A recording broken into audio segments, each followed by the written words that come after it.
Well, good afternoon to one, good afternoon to all. Welcome back to BH in Dunedin. Dunedin focused, Dunedin special as we talk to Dunedin mayoralty candidates. And this afternoon, we're going to have a chat with Richard Seager. Good afternoon, Richard. Yeah, hi Pat, how are you? Yeah, I'm bloody marvellous. How you doing?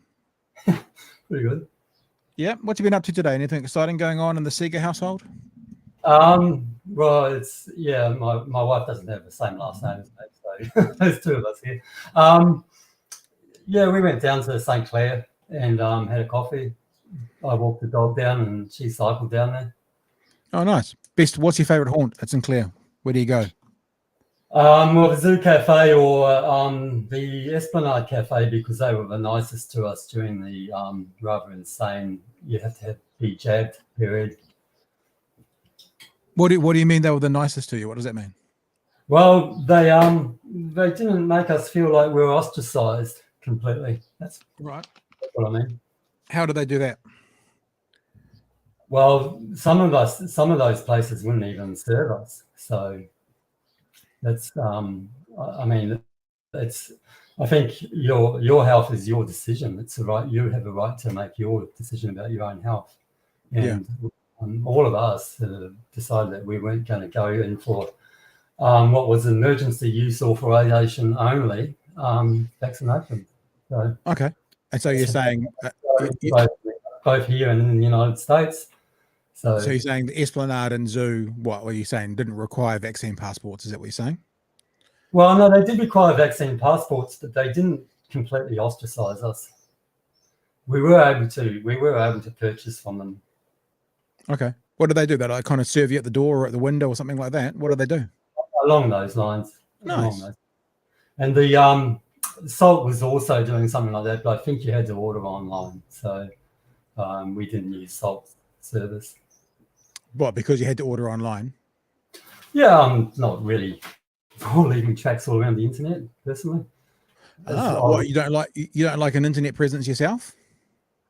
No, I've got a very active blog and so on, but I do as little as possible leave where I've been and so on. So I won't take my phone out with me and I won't use my card. I prefer to use cash. So those sort of things. So you're not a good person to target for what's the word for targeted advertising, because the companies don't know where you've been spending your money through your FBOS card, so they can't send you targeted adverts via Google. Yeah, exactly. You don't want to talk about a knee problem at some stage and then have knee adverts coming up on your emails. Yeah, exactly.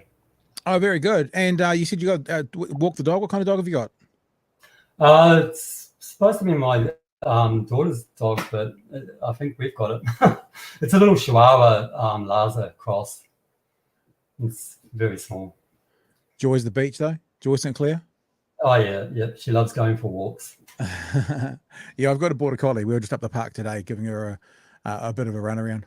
Hey, well, look, thanks for joining us. The reason we have these conversations is to get to know a bit more about the candidates, the mayoralty candidates. We'd like to give people a chance to get to know more about than maybe just the headlines. I know some places with no element of criticism will get candidates in and ask them 10 questions and give them one-word answers, and they think that's a way that you can get to know someone to vote for them. I don't think that's a particularly helpful way to do it.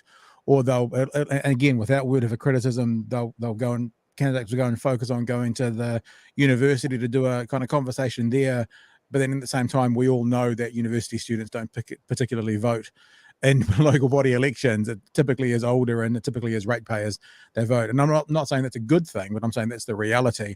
So yeah, we want to have some conversations with you guys and gals about what's going on for you, who you are. Because as I said to you before we started, and as I said to Carmen yesterday as well, for me personally as a voter, it's not necessarily about what you'll do, let's say, with the George Street pedestrian zone, which we'll talk about, but it's what you'll do as the mayor with something I don't know about today. So if I understand you as a person, and I understand your philosophies, and I understand what drives you, then I think when situation X comes up in the future, whatever situation X is, I feel like I've got more of an ability to trust who you are and what you do. Yep, so that's what. I'll comment on the university. The council, which was on a Wednesday, I think it was. The candidates were in the common room, and all the students were in the dining room. You know, the place which has got about 4 food outlets. There wasn't much crossover. Right, you mean between the two groups, the candidates?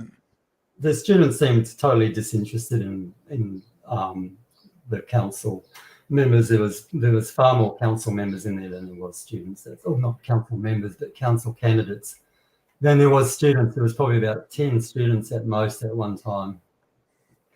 If you're a candidate looking for mayor, do you go to the opening of a paper bag? Like for you yourself, who was obviously a bit of an outsider, I mean that with no disrespect. Do you go to anything to get your message out there? Because I mean, I guess I would say, well, if no one's listening, why would you bother going? Or do you pick and choose? No, I don't pick and choose. I go to everything, but I've actually been banned from Waikato because Philip demanded that we wear masks up there, and I didn't respond to him on that. He demanded that we actually respond to him, that we would agree to wear masks. Mm-hmm. I didn't respond to that, and he's actually banned me from attending Waikato. And what was the rationale behind not wearing a mask? Like, if that's their conditions, what's the rationale to say I'm not going to abide by your conditions?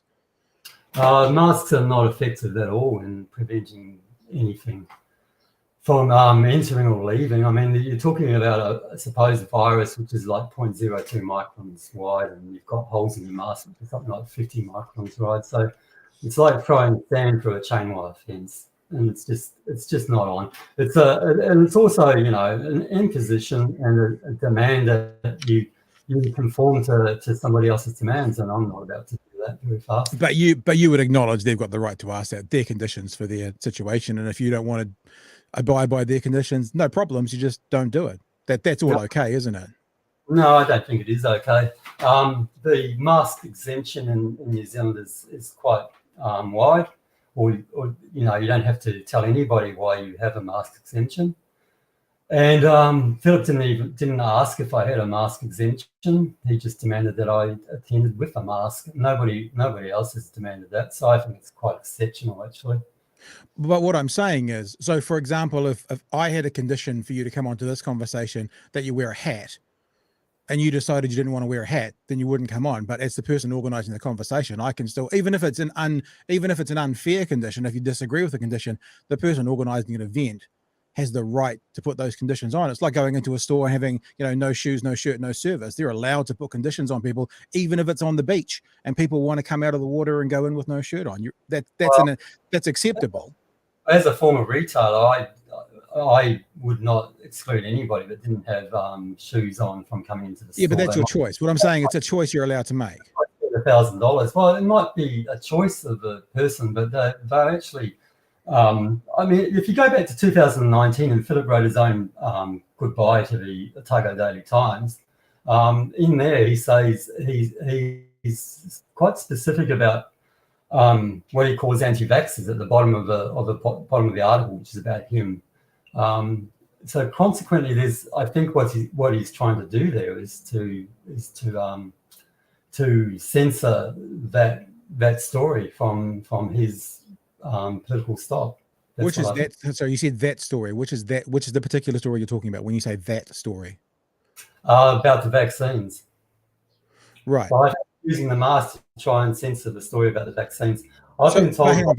But you're saying that you don't feel it's appropriate for someone to enforce conditions on you, but you're also saying I should be able to enforce my conditions on them. In other words, they shouldn't force you to wear a mask, but I should be entitled to enforce what I want on them. I guess all I'm saying is that I haven't even gotten to a commentary about right or wrong or anything now, is that if you are invited to something, you're allowed to put conditions on it. And then the guests coming can either say, we accept your conditions and we'll come, or we don't and we won't. No, I don't. I think this is a political campaign and everybody should be allowed to have their own voice. And as I said, because there's a disposition on Philip's behalf to be fairly adamant that anti-vaxxers, he actually wrote in his article that they should not be given a voice. I don't even like the term anti-vaxxer, by the way. I tend to use the term vaxxer just as much of a derogatory term as anti-vaxxer.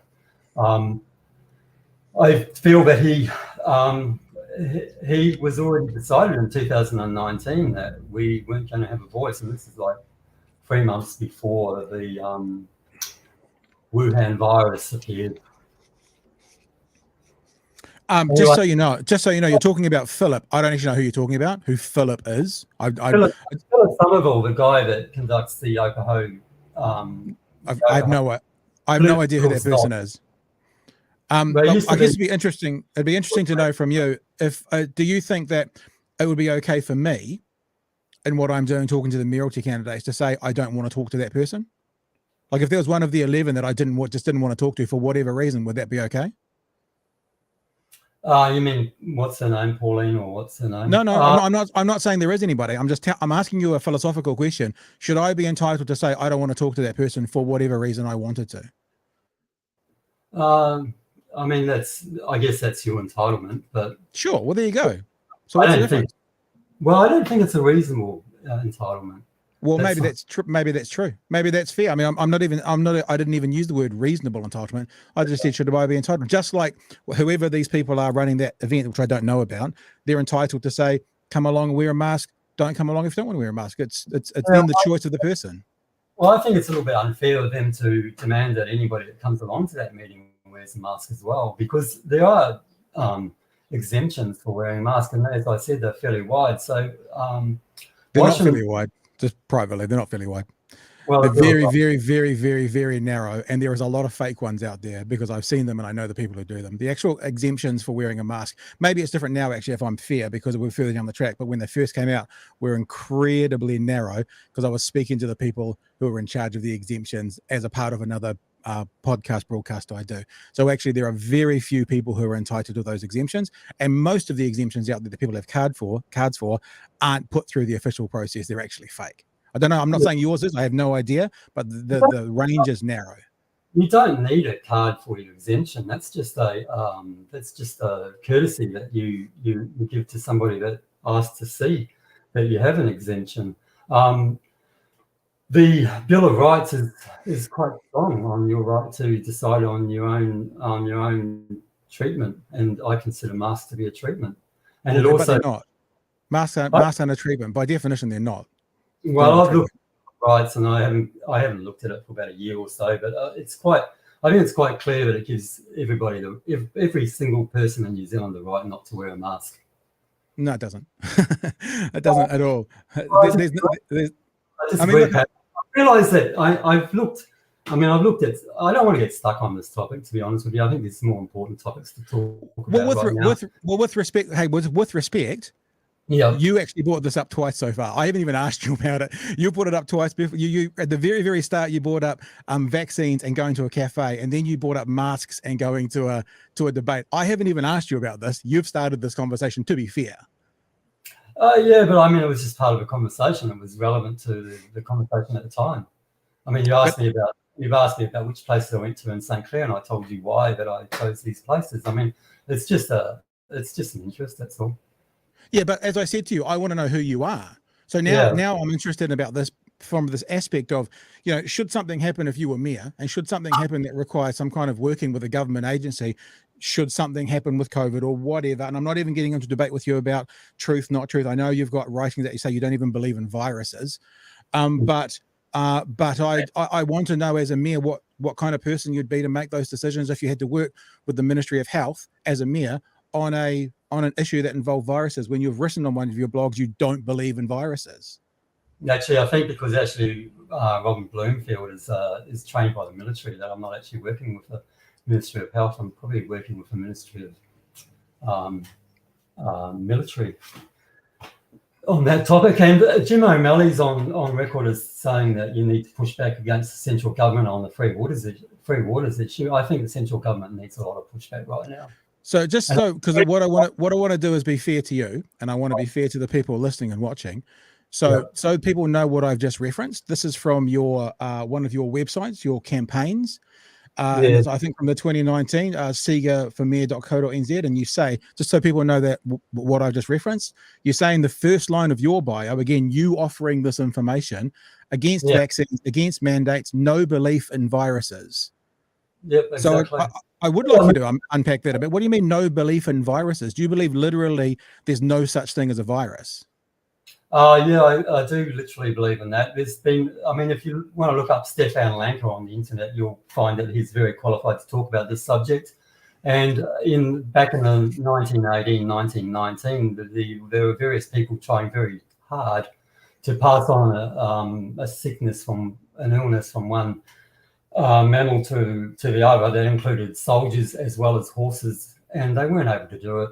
And there's just been no virus. I mean, when they say they isolate a virus, they take it out of your system. So you've got your whole system here, and you've got a little bit of supposed virus that's part of that system, and it's like so small you can only see it under an electron microscope. And they take it out of your system, put it in a petri dish, and mix in a whole lot of other stuff with it, and then say that it's pathogenic. What a joke! So, I was gonna ask questions of the mayoralty candidates, really based around some news in the last couple of weeks, which has got Voices for Freedom actively wanting people to stand up and keep their allegiances to Voices for Victory a secret. I guess we don't need to really ask you that, because it's pretty clear that I'm not saying. Hang on, let me finish. There's no. Let me just say, if we talk over each other, your mic will cut out and mine will keep going. So it's actually no point doing it. I don't do that. That's just how the system works. So let me finish. I'm not saying you're affiliated with Voices for Freedom, but it seems that maybe much of what you're saying now aligns with what they think anyway.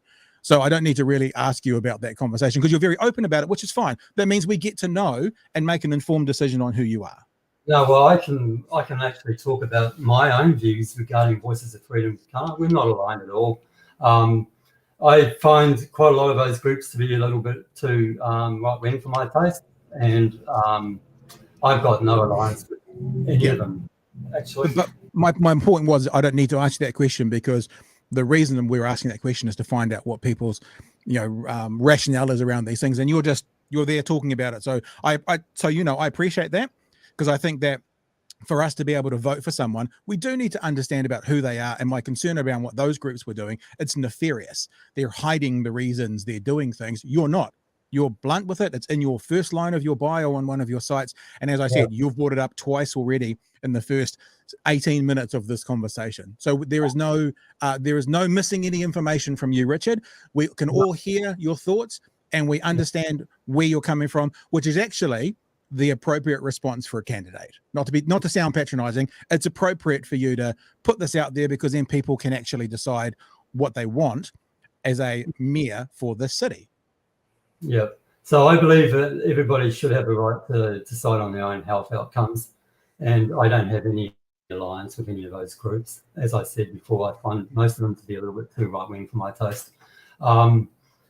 As far as health goes, I really don't believe, I really don't believe in. I think we need to really attend to our health system in a way that I think it went a little bit corrupted maybe about 80 or 90 years ago, with the Rockefeller medicine, which turned into allopathic medicine and so on. Anybody that's watching can go and investigate that if they want to. I'm not going to say anything. Just before we get off this altogether, Mom, I was going to ask you about, let me ask you this. Is there any, you said you're not affiliated with Voices for Freedom, and I'm not accusing you of that. I just wanted to point that out. So you're not. Is there any part of that faction, the faction who is currently public right now, the Chantal Bakers, the Kelvin Alps, the Voices of Victory, those people who are involved with, for example, the protest at Wellington, that you would like to publicly either denounce now or support? I'm not going to denounce them. I could do the same with the government. I mean, I think the government's one of those groups, basically. I think they're a little bit extreme at the moment. So I'm not going to, I wouldn't go on Kevin Alp's broadcast, but as far as Voices for Freedom go, I actually emailed them and said I'm happy to be interviewed, because I respect the audience. And that doesn't mean that I necessarily respect them themselves. As I said, we would have some disagreements politically, no doubt about that at all. Okay. So to finish this part of the conversation, right? To make it really clear. I think it's just a little bit too far, and Calliston's just a little bit too far to the right. For my I want to ask you a question around, you've brought up the Bill of Rights a few times. Yeah. Do you acknowledge that no one's been forced a medical intervention in New Zealand since the start of COVID? No one's been forced to take the vaccine. There's been so much coercion. It's off the face of reasonableness. I mean, you're coerced if a lot of the jobs, like a lot of the nurses, for example, and doctors that were forced to take vaccinations against their wishes in a lot of cases. I mean, that's coercion at such a level. You know, you don't have an income, you can't go to school, you can't go to university. That's just coercion. Listen, I think you're right. The word coercion is accurate, but then basically every law, every societal rule on some level is coercion. Wearing a seatbelt is coercion. For most people, don't think about the health benefits. They don't think about going through their windshield. They think about, shit, I don't want to get pulled over and get a $70 fine. There's a coercion there. I think coercion is a fair word to use. You and I may disagree on the amount of coercion. So I think that's a fair word to use. But my question was, do you agree that no one has been forced a medical intervention with this vaccine? You mean physically forced? No, they haven't been. But as far as the coercion goes, it's pretty close to forcing people to have a vaccine. That means this whole process, people have been free to choose. I'm okay with the word coercion. I'm okay with that, like most laws, but no one's been forced, which means everyone's made a choice. It might be a coerced choice, as you say, but everyone's made a choice to either get it or not. And the reason that we know that, and you can respond to that, you may disagree, is that there are lots of people without the vaccine. Now that means they've chosen not to. I'm not going to let Ashley Bloomfield, Cindy Ardern, and who's the current Minister of Health, Andrew. I can't remember his last name for some stupid reason at the moment. I'm not going to let them off the hook and say that they haven't forced New Zealanders to get the jab. They more or less have. The coercion has been so hard that it's practically forced. So no, I'm not going to do that. So you're going to say that people have been forced. If that is the case, I would be happy to receive any of that information, because it seems very clear to me that everyone's made choices. They've either chosen to or not to get to. And as I said, I think as in most legislation, there is coercion there. I can't think of off the top of my head any legislation that doesn't have a coercive nature to it. So I acknowledge that. But we will disagree on the force, and I'd be happy to see. And look, what I won't accept, because I've spoken to people who have lost their jobs about this, is people saying they were forced to, because my response, when I say I won't accept it, let me finish that. Because my response to them always is, so when are you getting the vaccine? And they say, I'm not.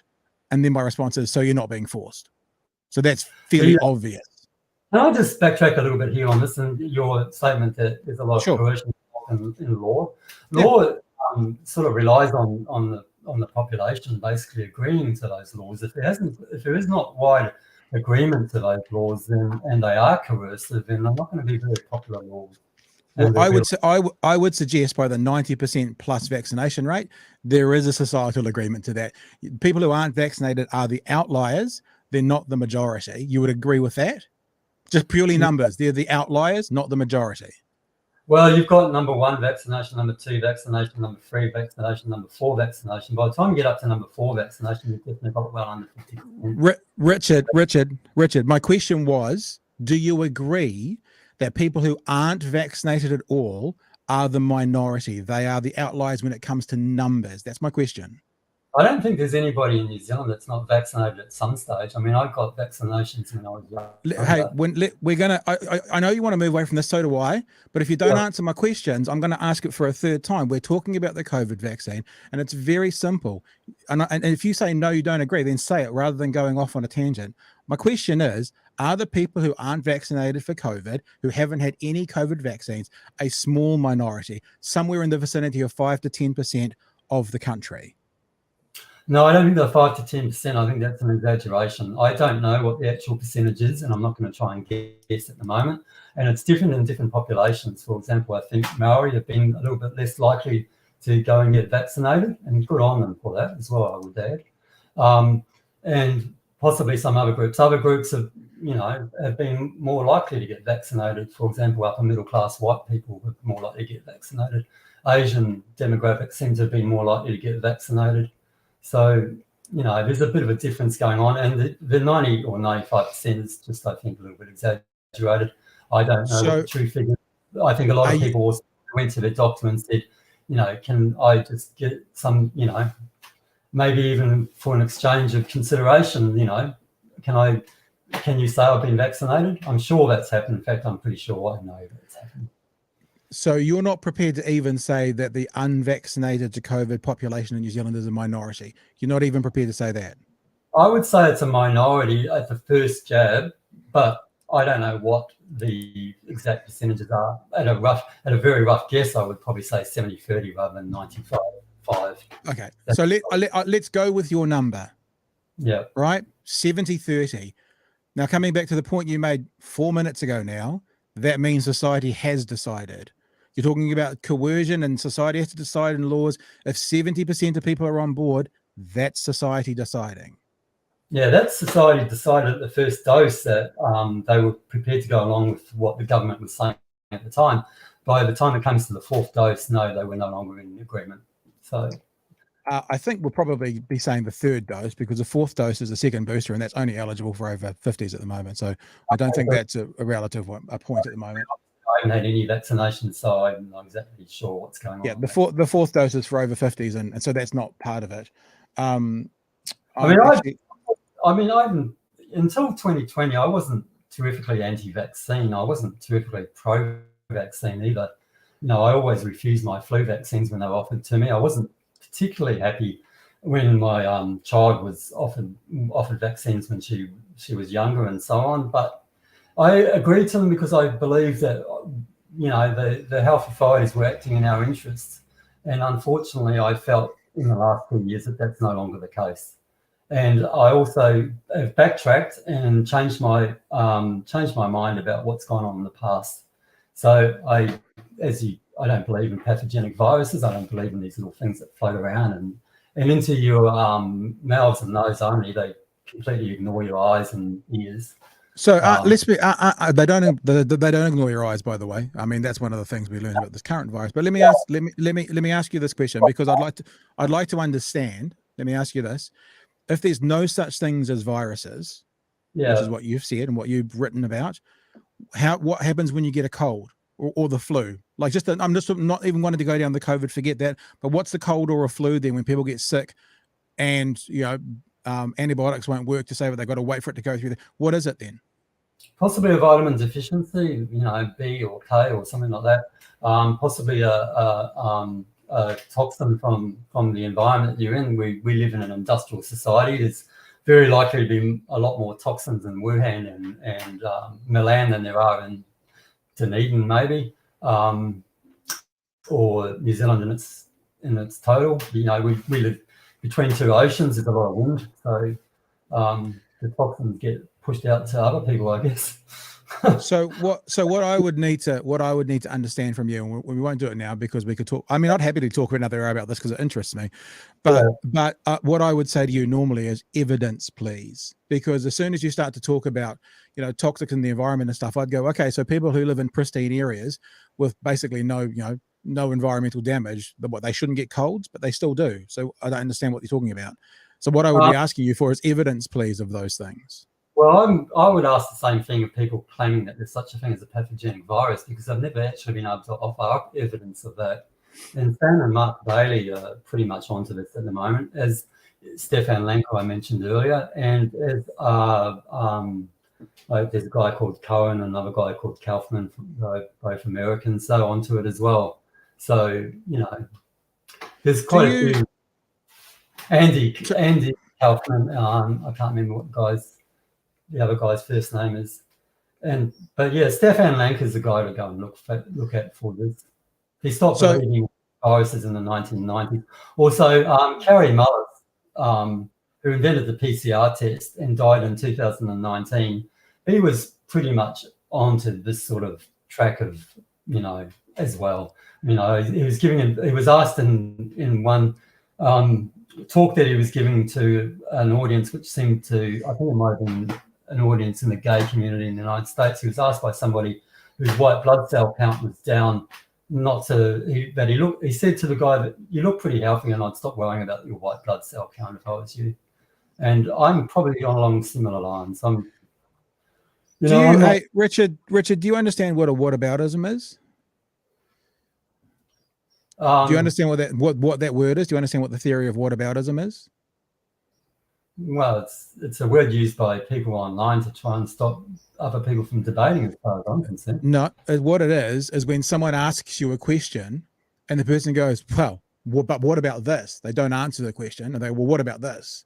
So I asked you a question and you started talking about something else. So that's an example. And as you will note, I didn't stop you talking about it because I actually don't want to cut you off and talk over you. But whataboutism is very clearly when someone says, can you explain to me this? And the person goes, well, but what about this? And it's a pointless way to have a conversation. Well, we've had germ theory since 1954 and before that as well. But 1954, you can probably date it until then. So there's been 54 to now is 68 years. It's been quite a lot of time to prove that a virus exists, and that has yet to be done. So at the same time, I'm pretty new to the terrain theory. That's what the opposing theory is called. So I haven't had a chance to have a really good look at it and decide exactly, what influenza is, what other diseases are, and for example, what is diabetes and what is cancer and so on. There's people that claim that cancer was caused by, the oil industry, but I have not looked at the evidence to back that up. I haven't had time to. So at the moment, I'm new to terrain theory and I'm still testing out the waters. Well, I will wrap this up because BJ has come in saying, who cares about these thoughts? Ask some hard-hitting questions about what's going to do for the city, which is what we'll get onto now. But I guess what I'll just finish personally with this is when people cite one expert and say, go check this person out, my response is normally, but what about the 99 others that say the opposing view? I mean, normally in life, we typically go, I was looking at a paint sprayer today, to do a deck, to do a thing on a deck. And if one person says this brand is the shit, in other words, being really good, and then 99 persons say, no, that's not the case, and then 99 persons say this brand is really good, and one person goes, no, it's not the case, then I typically lean towards where the consensus is. And it seems that a lot of the times with these conversations, and I'm not saying you've only got one source, but in these conversations, people will happily pick up a very small number of people to help their narrative, ignoring the scientific consensus that says the opposite. And I think that's dangerous. NZDSOS is a group in New Zealand, and it's quite a lot of doctors, I would suggest. It's not a lot of doctors. I've done a lot of research on them. It's not a lot of doctors. It's a few. They're a group it's more than a few. They're a group in New Zealand that's looked into these, and there's other groups. There's a new group in Australia that's looking into it as well. Malcolm Roberts, who politically I don't agree with, but on this subject I totally 100% agree with him, has been conducting a Senate inquiry into what's gone on in the last 2.5 years. And there's a lot of support from academics and medical professionals in that inquiry that he's holding. So you're clear and everybody else is clear before we go on to the pedestrianisation of George Street? 18 GPs signed that NZD SOS document. 18. How many GPs do you think there are in the country? Thousands? Maybe tens of thousands? Certainly thousands. It's not a lot of doctors. I'm actually just talking about the numbers here, which is what I go back to. 18 doctors signed that document.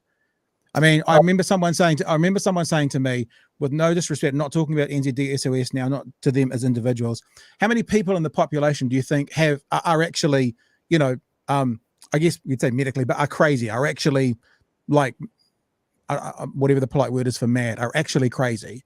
No, is it half of 1%? Is it 1/10 of 1%?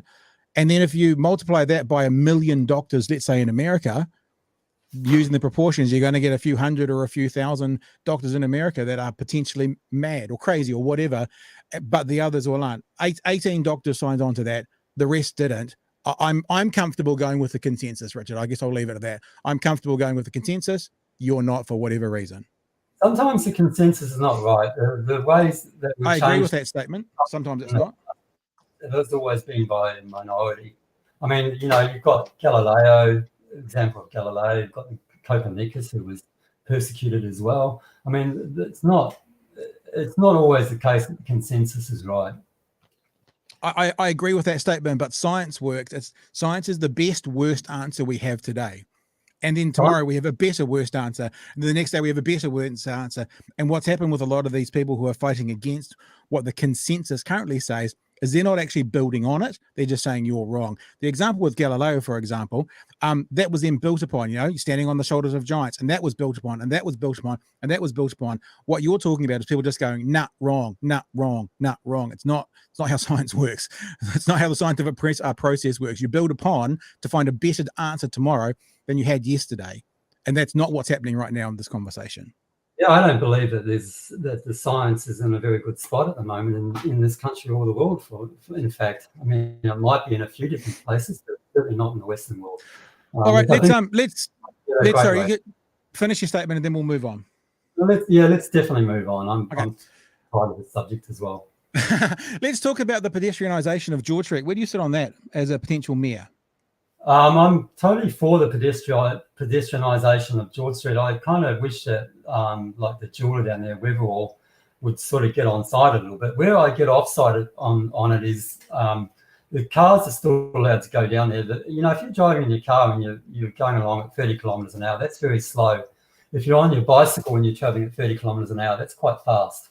And if you're walking, both of those speeds are quite fast. So I don't really think that it's appropriate to even have one-way cars going through George Street.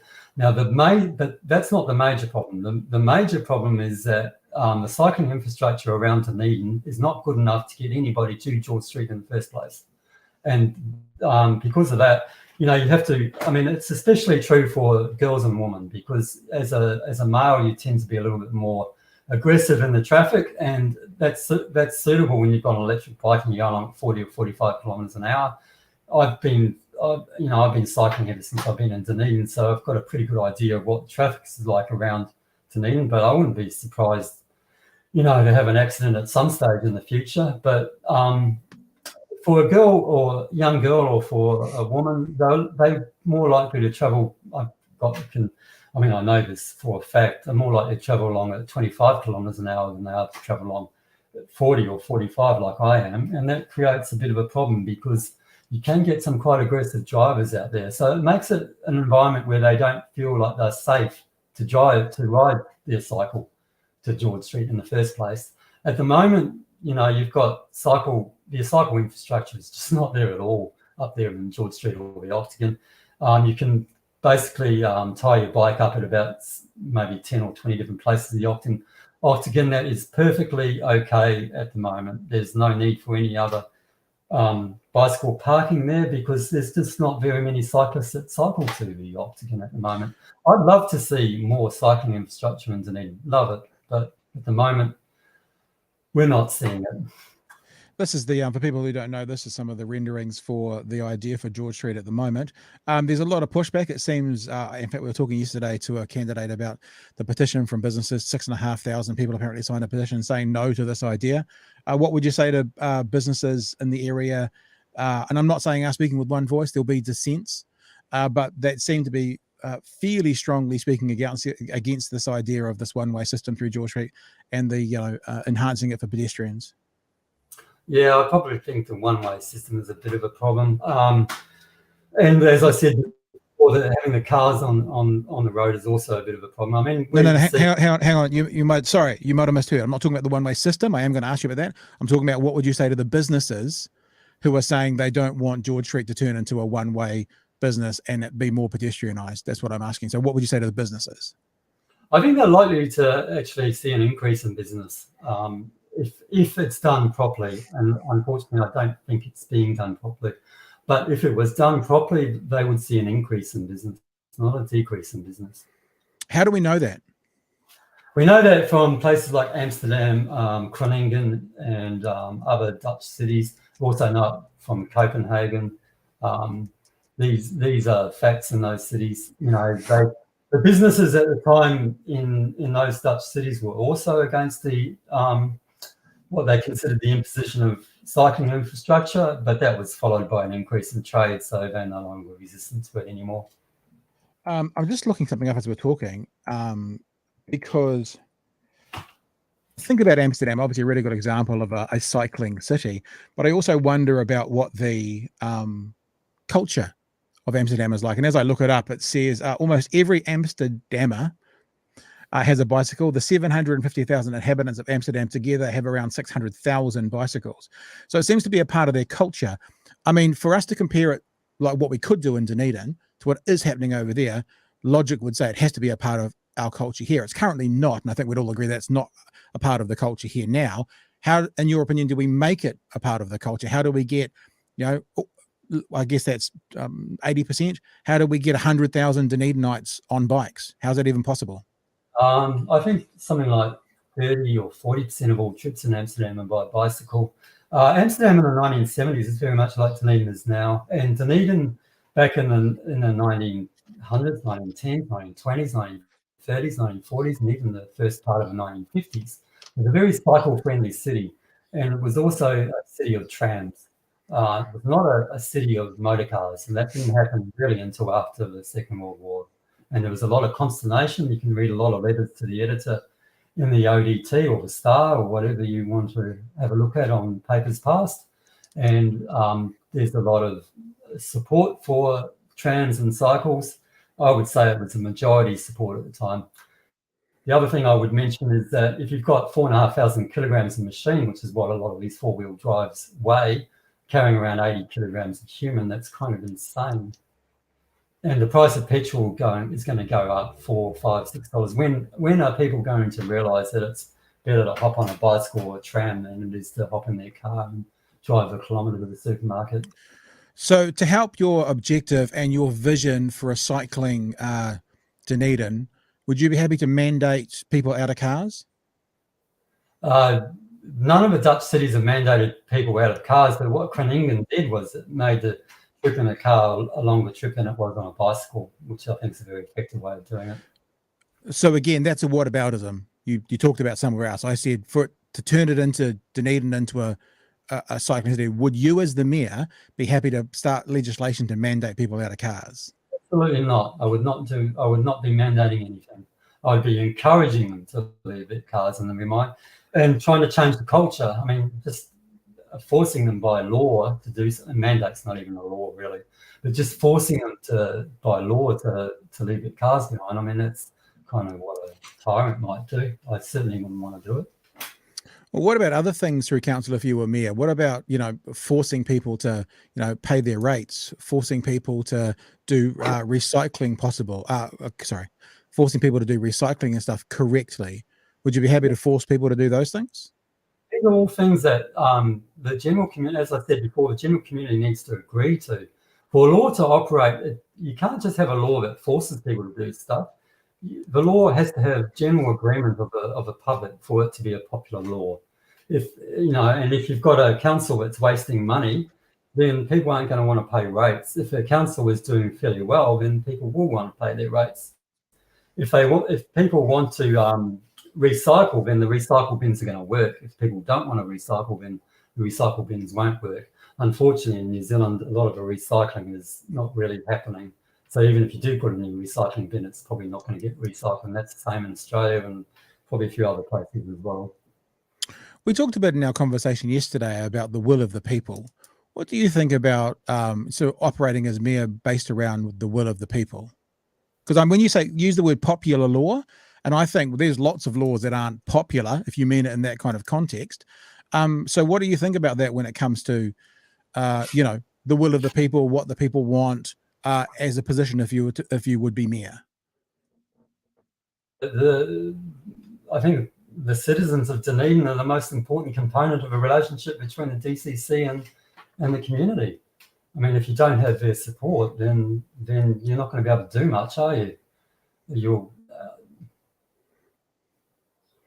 How does that work out practically, though? So let's say, for example, the will of the people was to not have George Street become a pedestrian zone and stay two ways. As the mayor, would you be like, well, that's what the people want, so it stays as it is? It basically comes down to education, and maybe you can provide an example to the citizens of Dunedin about how this could be a much better transport system. Sure. And let's say we do all of that. No, let's say we do all of that and we educate, we do all of those things. 2 weeks or something, maybe turn George Street into a cycle and pedestrian precinct for 2 weeks and see how it goes, Sure. then you might have the businesses on side, and then you've got the businesses on side, they'll agitate on your behalf but that hasn't been done here. Okay. So consequently, the current council is offside with the businesses, and maybe that's because they're carrying out policies from elsewhere. So Richard, let's say we do all of those things, yeah? And let's say you're sitting in the chair, you've got the chain on, you're making these decisions. It's what we do. We go through a 3 to 6 month process of consultation. We have a one-way system for a while. We test it out. We do all of that. We get to the end of it, and the will of the people is no thanks, two-way street. As mayor, what do you do?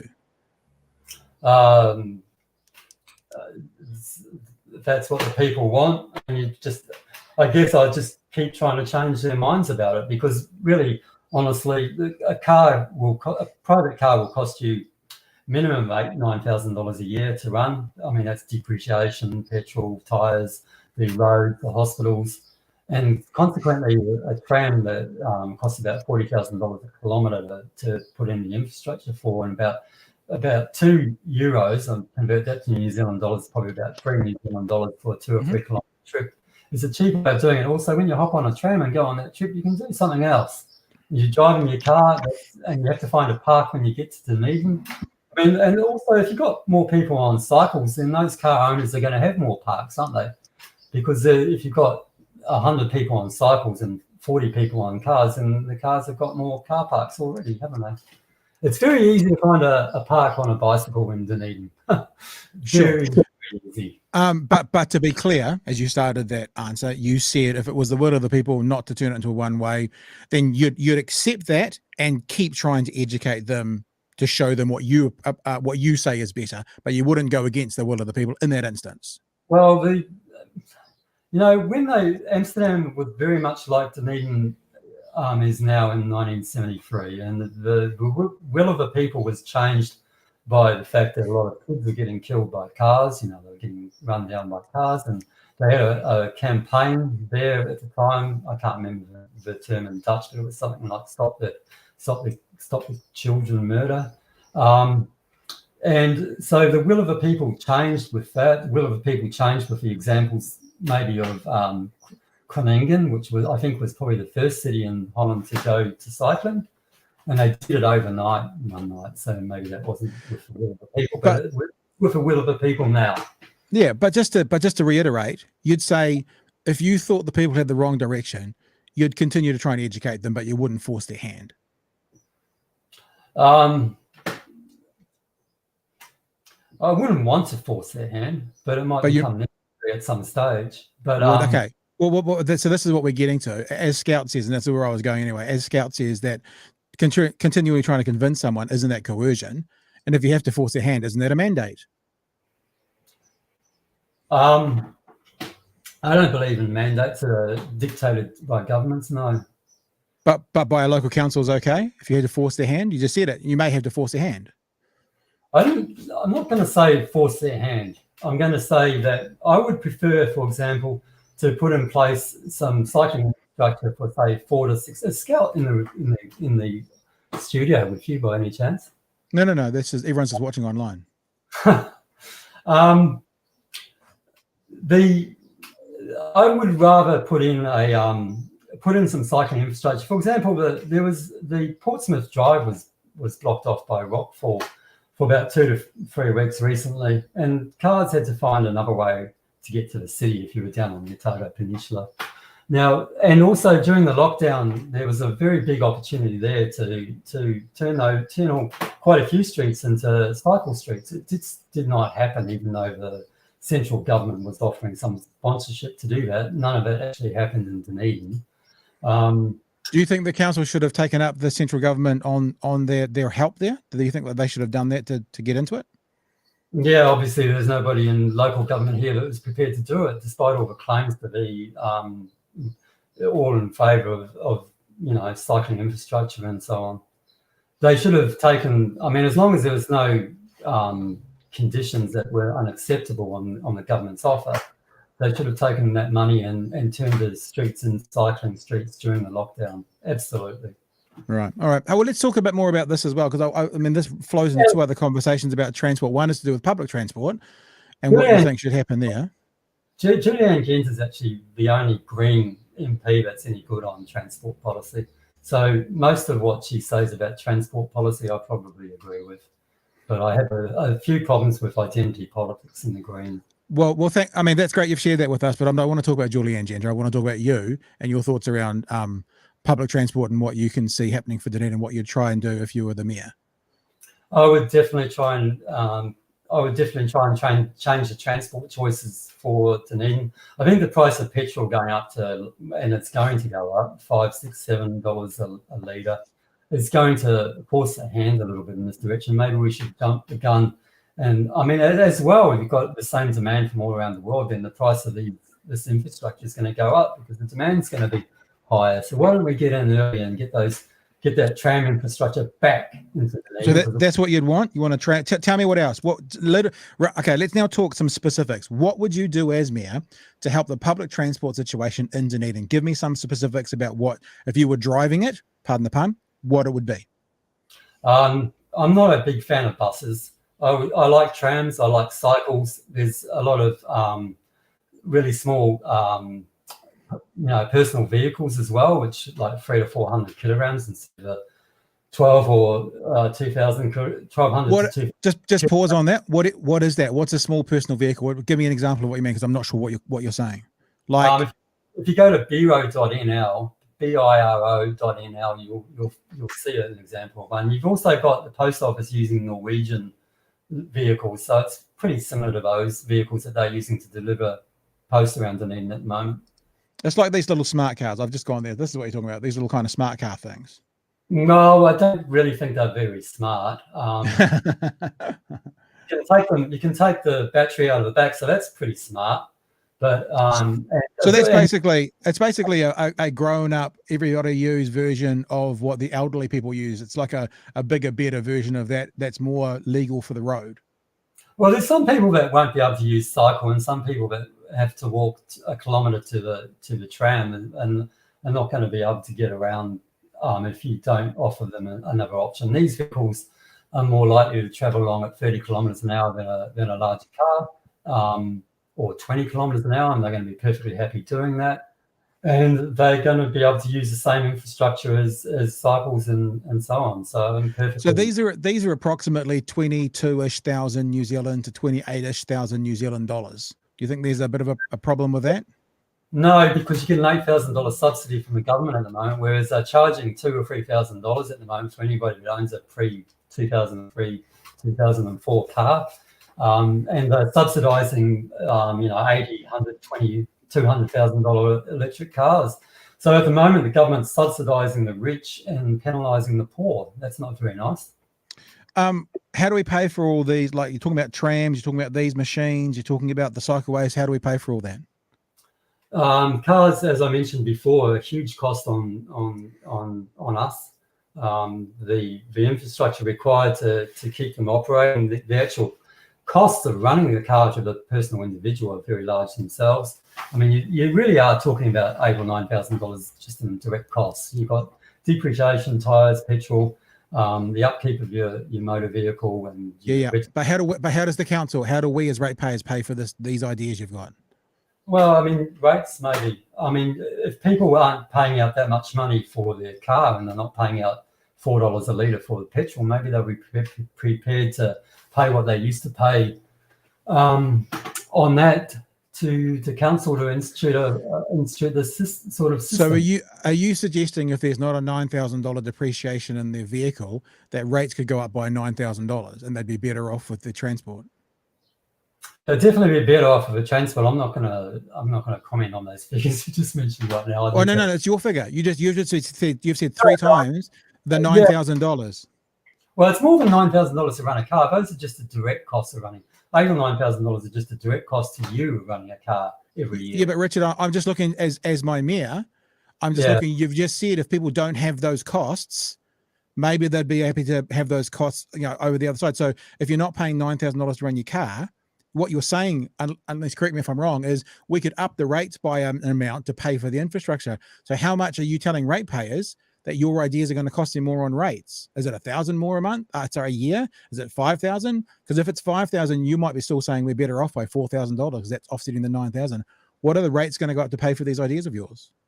I don't know how much rates would need to go up because, the people are responsible for the vehicles themselves. I mean, if you want to buy a bicycle at the moment, it costs $500 to, you can get up to $7,000, $8,000 for an electric bicycle. But it's still cheaper than most cars. So I don't see why, and much, much cheaper to run. I mean, if you're running your car to work every week, how much is it costing you really? It's costing you quite a lot, isn't it? Yeah, but you're not giving me the answer that I'm looking for to understand as a ratepayer. What you're trying to just basically do is say to me, well, your car's costing a lot. So, but I'm actually saying, okay, so let's say that we move people out of their cars. We're now going to have to pay for this infrastructure you're talking about, rather than just saying, well, cars cost a lot. That's a little bit of I won't be so pedantic as saying whataboutism, but it's a little bit of that. I actually want to know, I need to vote for you knowing that on week 3 as mayor, you're going to be putting these things in place. If you're going to be putting these things in place, I want to know what my rates are going to be going up. So have you costed out these ideas of yours at all? No, I haven't, but I don't think they need to go up at all. I have costed this at times in the past. So I know how much a car costs to run. And I know that, for example, cycling infrastructure budget of the New Zealand Transport Authority or Waikato is less than 1% of the total budget for cycles. So you can just say to the New Zealand Transport Authority, hey guys, it's about time you started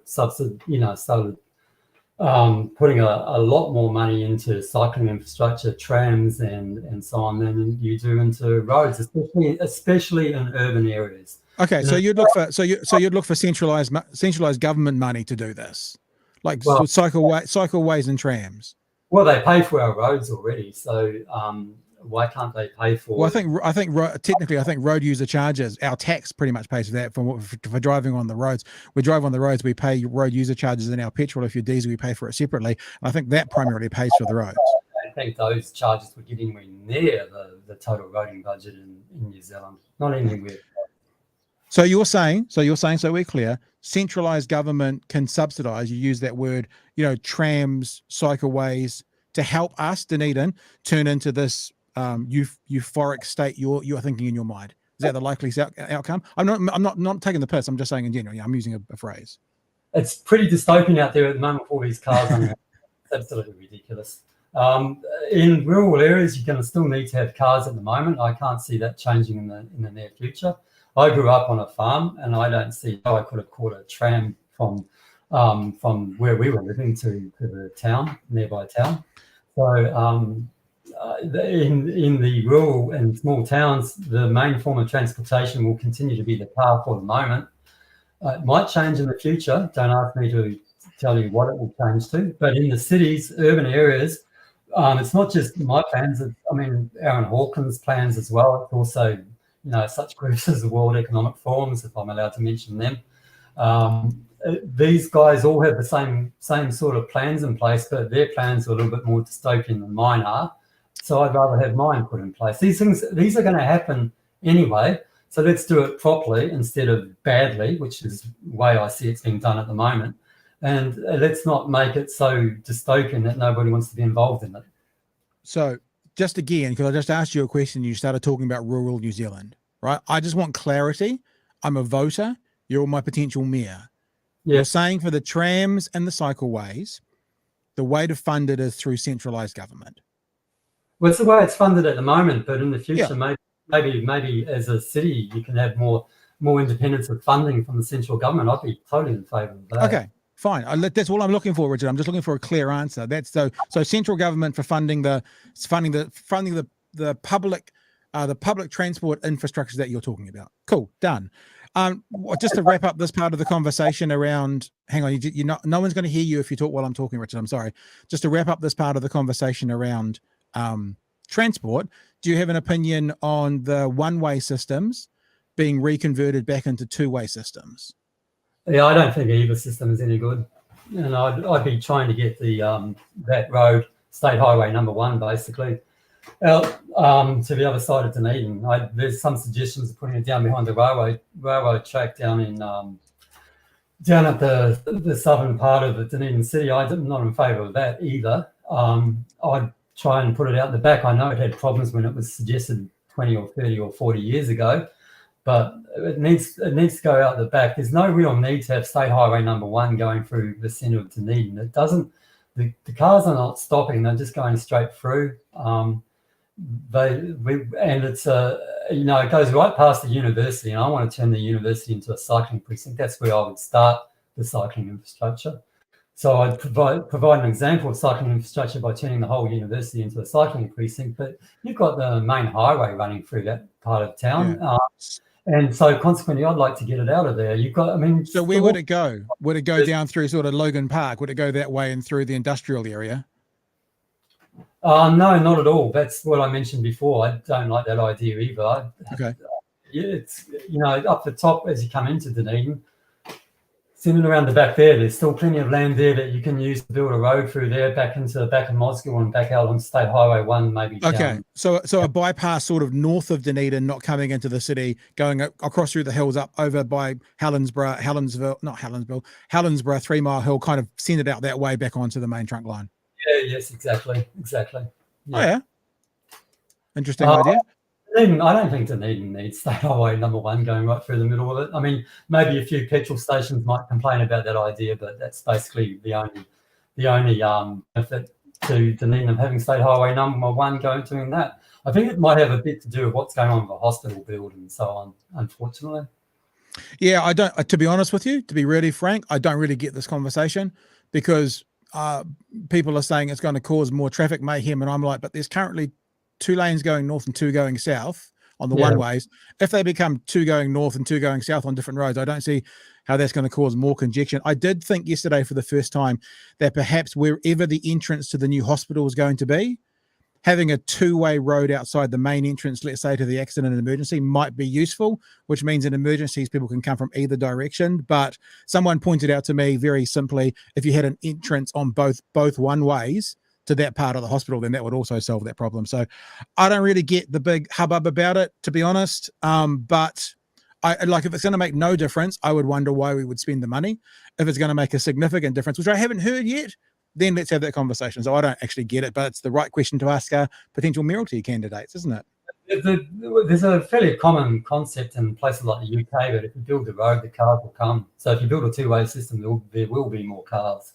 So, well, I don't think that's logical because there is already a 2-way system. That just the 2 lanes are on separate roads, and if there's not going to be, why are there going to be more cars if those lanes are just split up into north south rather than north south? There's no more capacity. No, if it's the same capacity, then it's not going to change. But if you double the capacity, it will change.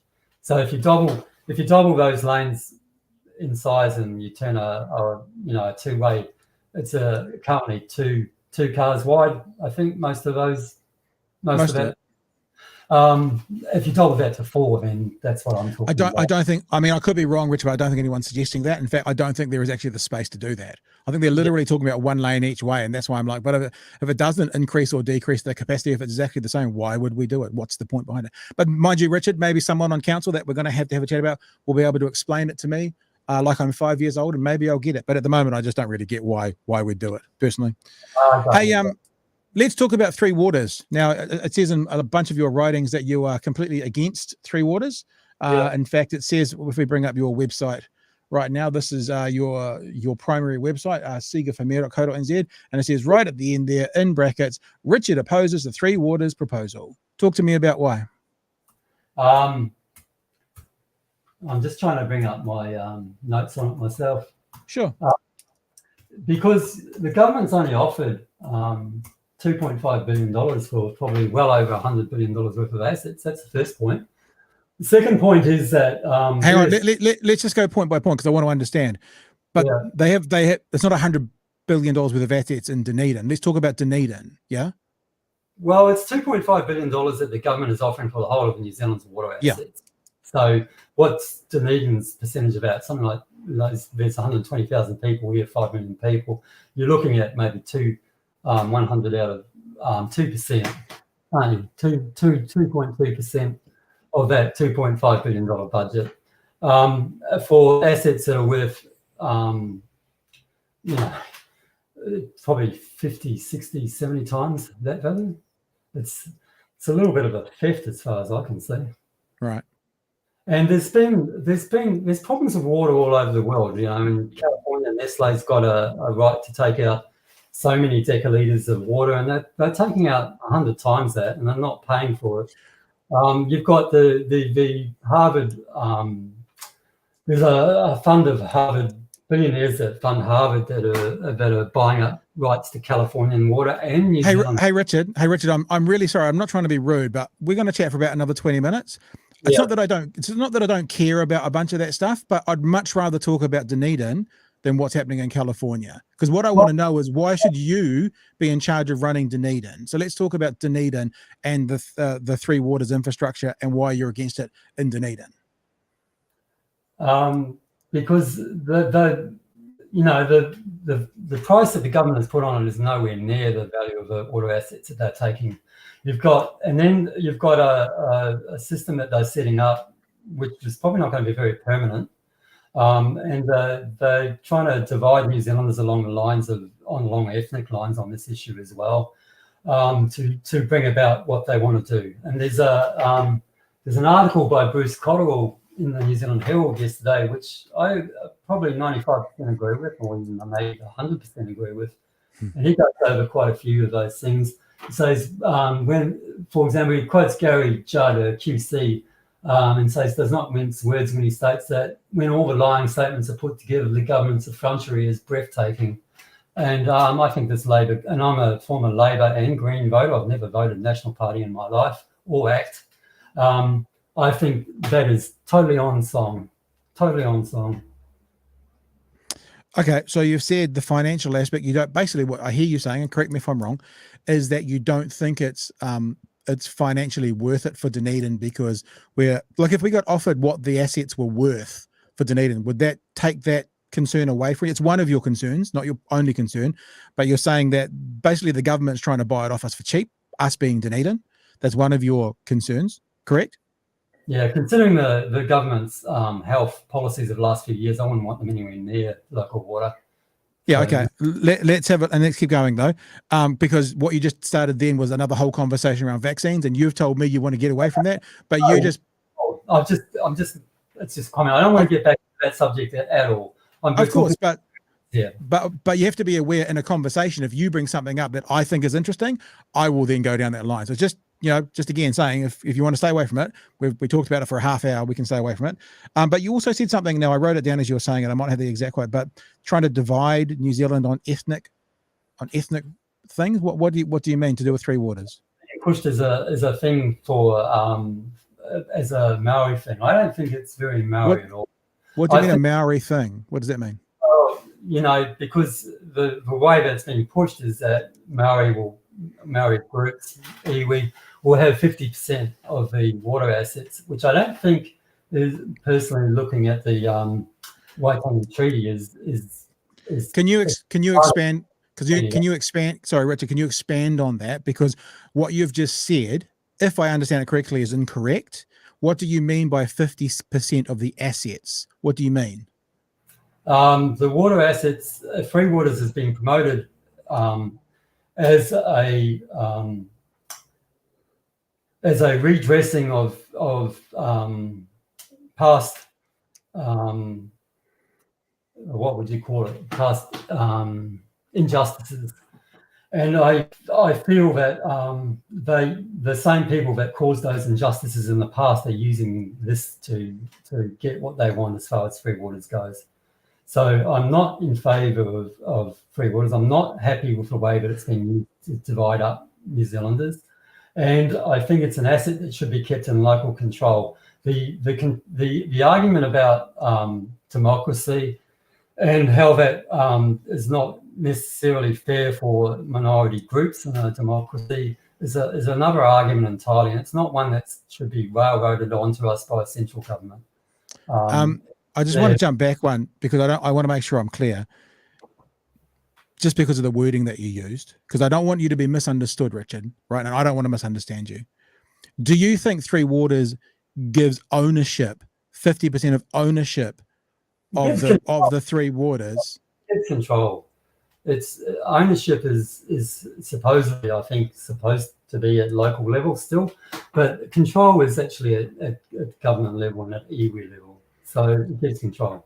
Yeah, you've said you worked in business for 30 years, private business, that sort of thing.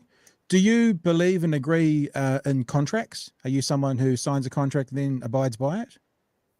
What are you talking about here, the Waitangi Treaty? Because I'm asking you about contractual arrangements and agreements. Do you think they're good to abide by? Contracts, if you enter into a contract, then you've got a legally binding agreement. Yeah, you do. If you enter into that contract. So how do you marry that idea up against the treaty where there is a contractual agreement, an arrangement that parties have entered into, that this is a part of that, the co-governance that you're talking about is a part of the agreement made in that original contract? This is the 1990s reinterpretation of what the Waitangi Treaty is. If you go back and have a look at the Waitangi Treaty, it's fairly clear what it is. It's giving Maori the protection of the British government and citizenship as well, in return for protection.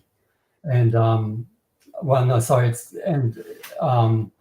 so consequently, Maori became British citizens in 1840, in February, I can't remember the exact date, in 1840. And in return, they got the protection of the British government at the time. If you go back and look at 1840, what was happening was that France and America and possibly a few other forces were also around at the time. So not all Maori agreed to that treaty, and therefore I think that might create a problem for the present. But the treaty is pretty clear on what it is, and the 1990s reinterpretation by the likes of academics like Claudia Orange are completely inaccurate in my view. When you say it's pretty clear, yeah, I would say to you there is conjecture, and I would say there is some specific conjecture around ceding sovereignty. And I would also say that international law says when there is conjecture between two agreements, especially when it comes to agreements with Indigenous groups, law is supposed to cede itself to the Indigenous writings. So when we say there's conjecture, what we're typically saying is that the English version of the treaty says this, where Māori say the Māori version of the treaty that was written at the time doesn't say that. So, and one of the big parts that there seems to be conjecture on is ceding sovereignty. I mean, even if you don't, let me ask you this, even if you don't agree with that there is, would you agree that most people see one of the biggest areas of conflict of agreement is that idea of has sovereignty been ceded or not? Do you agree that's the point of conflict for many? I've yet to interpret the Maori version of the Treaty of Waitangi. I'm going to at some stage translate it myself. I'm not going to base it on anybody else's translation. But what I see in the English version is that Maori have property rights over the property that they held at that time. And the treaty says in the English version that they also have a right to sell that property. Now, I know you can go back through papers past and you can see a lot of dispute between different Maori groups, and it's very likely that some Maori sold off the property of the whole tribe without the authority of the whole tribe. There's a lot of grey is what I'm saying, not a black and white issue at all. And there's likely to be a lot of ill what's the word? By design, some of the European immigrants to New Zealand at the time took advantage of that treaty, and there's probably also some Maori that did very well out of it at all as well. I mean, I was reading in the ODT yesterday about the guy that's playing a part in the movie about the 2007, the Tuhoi, the arrests and the Urureras up in the North Island. That he was going to get a Tukuti thing put on the back of his jacket. And then he found out that his great-grandfather or great-great-grandfather had been on the other side of that issue and sided with the colonial, if you like to call them the colonial forces. It was probably about 1860 something. There's just a lot of grey. I mean, so he changed his mind about getting the Sorry, but what does that story about an actor being in a movie and about him discovering something which was or wasn't true about his past, I don't know because I haven't read it, have anything to do with Three Waters? I'm expanding on my point that there's a lot of grey about what went on from 1840 to say 2022. So let me ask you this question. There's been a lot of effort to design the what was agreed to in 1840, redesign it in favour of what the current central government is trying to carry out in regards to policies that are very, very, very unpopular in this country. Such as? Free Waters is the main one. That's what we're talking about here at the moment. Yeah, but you said policies, like there's lots of them. What else? Well, Pua, which I have not got into at all, so don't ask me to expand on that one, is also very unpopular around New Zealand. I mean, just generally, I think this current government is one of the most unpopular ones. I mean, they're my least favourite Labor government ever. I don't know which my... I'm not least favourite government ever actually, because I actually was living in the UK during Thatcher. So, I mean, I think Thatcher is better than Ardern. That is that bad. Let me just explain that my laugh there was not one of saying that you shouldn't feel that. It was one of saying ranking, just the idea of ranking parties as to the best and the worst in my lifetime seems funny to me. Like, who's been my favorite Labor government? Who's been my favorite national government? I don't know, but so that was just so you know what the laugh was. Yeah, I was quite happy with I can't remember his first name at the moment, but Palmer was the Prime Minister. Jeffrey. Yeah, Jeffrey Palmer. I like Jeffrey Palmer, and he's the one that actually gave us a Bill of Rights. So he's probably my favourite Prime Minister in New Zealand. Who would you vote for next year? Who would you be leaning towards in the government, like central body? I'm trying to get a party up called the Southern Independents, so hopefully I'm voting for them at the next election. At the moment, I can't give my support to any of the parties. The left is totally into identity politics. The ACT has policies that are just too right-wing for my taste. And the National Party just seems to be a slightly more right-wing version of what we've got at the moment. They call the Republicans and the Democrats the Republicrats and so on. That's what we've basically got here at the moment. The National Labor parties are hardly even distinguishable at this stage. You seen any of the parties of recent time, like the Brian Tamaki, those kinds of guys? Any of those parties that interest you in any way? No, not at all. I'm not interested in Brian Tamaki whatsoever. But there's some other ones. Well, the Outdoor Party, I think, was one that's been talked about recently. Any of those sort of umbrella parties interest you? I think Sue Gray was standing for the Outdoors Party. They don't seem to have got a very high vote in the last general election, and I think just generally the Outdoors Party is not exactly a great name for a party, so I don't think they're going to go very far. Next one either. I mean, people often just vote on basis of names sometimes, don't they? People vote for the leader. Yeah. I mean, people voted for John Key. People voted for Helen Clark. I think the last election was the vote was because of the COVID response. So that was a bit of an anomaly. Obviously, getting a majority won't happen again this time. But people typically vote, as much as we don't have a presidential election, people typically vote for the leader. And that's where they place their vote. Some, I mean, you get the 30% will always vote here, and the 30% will always vote there, and probably the 6% will always vote for the Greens, and probably the 3% will always vote for ACT. And then, other than that, depending on the charismatic nature of the leader or the amount that people like them, you add an amount to that to see how many they get in total. Yeah. I mean, I think I quite liked a couple of things that Winston Peters has said recently. I mean, his criticisms of the government are right on target at the moment. But I've never voted for New Zealand First. I think they call themselves New Zealand First, don't they? New Zealand First, yeah, that was his party. Winston First, they call it. Yeah, So just to move into the last kind of 5 or 10 minutes, and I kind of want to wrap up the same sorts of questions for all candidates, but just to be clear, Three Waters, it seems that mostly your objection to it, the government's trying to buy it off us too cheaply, us being Dunedin, yeah, and that you think that there are issues around Māori co-governance. They're your two big that you've talked about in this conversation. I think those issues are being used to advance the agenda of the free waters. I don't think that it's an issue specifically to do with free waters. It's just. But I'm asking you what your main objections are. I'm not asking what other people are doing. I'm saying they're your two main objections. My main objections are that free waters is being taken by the government for pennies on the dollar. Yeah. So finance, we've got that. And the second main objection is that there's plenty, and I wasn't able to speak about this before, but I don't think that the agenda is necessarily a New Zealand one.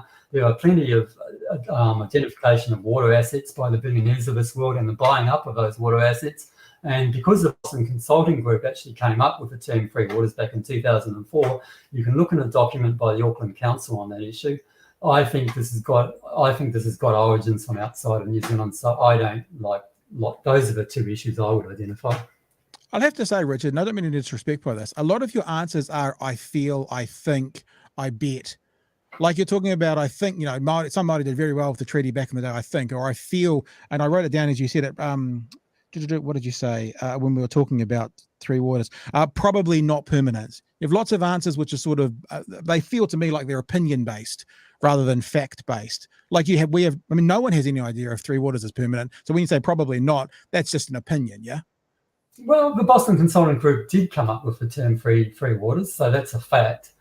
I haven't connected any. So if it was called something else, that would be better. If it was called waste, storm, and drinking, you've just got to ask the question of what are the origins of this ideology in New Zealand, and considering that the Boston Consulting, which is very closely allied to the World Economic Forum and Bill Gates, these are people that trigger a lot of people in this world these days, then you've got to ask a few questions. You do have to ask those questions. And I'm not, you said before, I wasn't allowed to talk about it. It's not that you're not allowed to talk about things, Richard. It's just that we're talking about Dunedin politics. And to be honest with you, I'm the kind of podcaster that can talk for 3 hours. I don't want to. I want to talk for an hour and a half. And at the moment, we've been talking for an hour and 22. So I'm going to wrap up now with the last couple of questions because I don't want to be here, I'm in the middle of 35 days in a row of broadcasting on every single day. So I want to keep it quite focused, right? And that's what I've been trying to do rather than not letting you vote. Let me answer these last couple of questions. I'm just going to have a look at I've got like 5 questions and I'd like to pick a couple of them out and I'm just seeing which ones we've covered off. Here's one for you.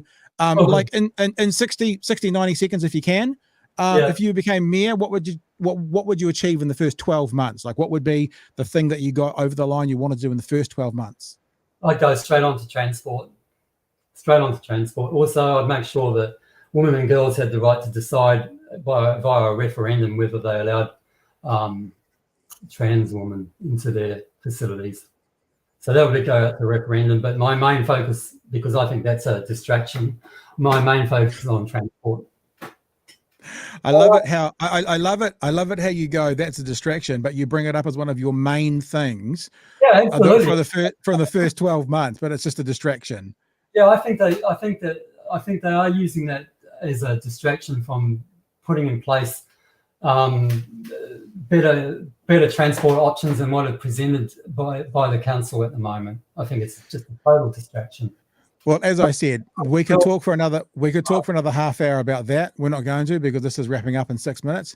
I'd like to know from you. The ODT reported that, and this is a quote: a trio of retiring Dunedin City councillors say the city has been progressing nicely. That's what the ODT reported that the trio said. I'm looking at the last election results that happened for last mayoralty. In that election, you got 0.73% of the vote. Out of about 44,000 votes, you got 319.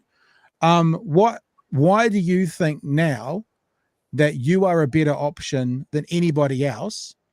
And in particular, why do you think you're a better option than Mayor Hawkins, especially when this trio of retiring Dunedin City Councils says, quote, the city has been progressing nicely? I mean, how are you going to turn your 0.73% into what needs to be mid-20s% to win this?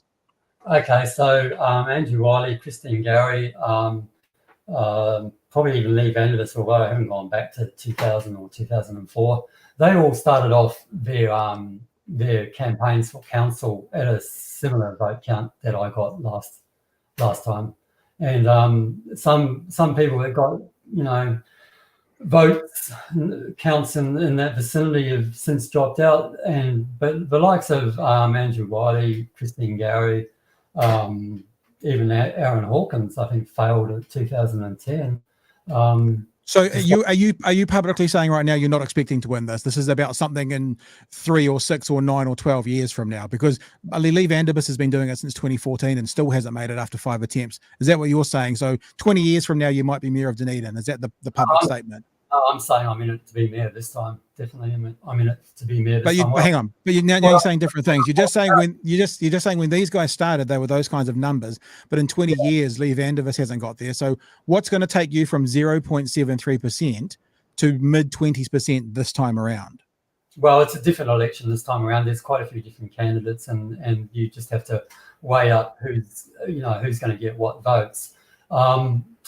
My point is that Andrew Wiley and Christine Gary were in 2014 when they got those counts, and they were in council, I think, in 2017 or maybe 2000. Well, no, they were in council in 2017. So they got my level of votes in 2014, and they were in council in 2017.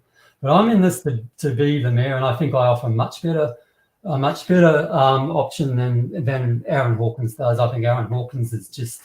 He's kind of I can't, the word doesn't come to me at the moment, but his tokenism, his climate change, his environmental policies, they're just tokenism. He's much more into identity politics. He's completely his focus is not on these things. He doesn't know much about them. He's not, and the current council's not doing them very well. So I think I offer a better option on that. And at the same time, I'm not going to turn Dunedin into a dystopian city either, with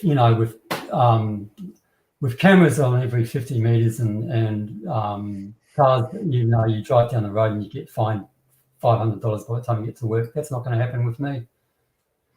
I don't even understand what that means. You drive down the road and you get fined $500 before you get to work. What does that even mean?